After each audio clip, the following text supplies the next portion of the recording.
अब मैं किस घोटाले की बात कर रहा हूं? अब मैं शिक्षा घोटाले की बात कर रहा हूं। शिक्षा घोटाला क्या है आपको ये भी समझना बहुत जरूरी है। आपको पता है अरविंद केजरीवाल ने अपने शिक्षा और स्वास्थ्य के मॉडल को दुनिया का सबसे बेहतरीन मॉडल बताया था। उन्होंने मोहल्ला क्लिनिक शुरू किए थे और ये बताया था कि मोहल्ला क्लिनिक दुनिया में अपनी तरह का पहला एक्सपेरिमेंट है। उन्होंने नए क्लासरूम स्कूल्स के अंदर बनवाए थे और इन क्लासरूम्स के आधार पर उन्होंने ये बताया था कि उनकी शिक्षा व्यवस्था दुनिया की सबसे बेहतर शिक्षा व्यवस्था में से एक है।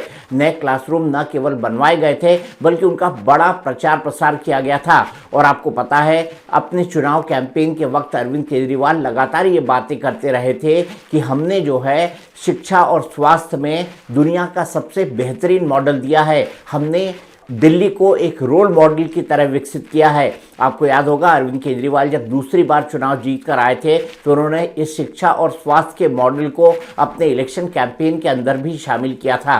लेकिन सवाल ये खड़ा होता है कि आज उनका शिक्षा का मॉडल कहाँ खड़ा है। आपको ये भी पता है कि मोहल्ले घोटाले में किस तरह से उन पर भ्रष्टाचार के आरोप लगे थे, उन पर शराब घोटाले में भ्रष्टाचार के आरोप लगे थे, उनमें शीश महल घोटाले में भ्रष्टाचार के आरोप लगे थे, जल विभाग में जो टैंकर घोटाला है उनके ऊपर इस तरह के आरोप लगे थे और उनके ऊपर शिक्षा घोटाले के आरोप भी लगे।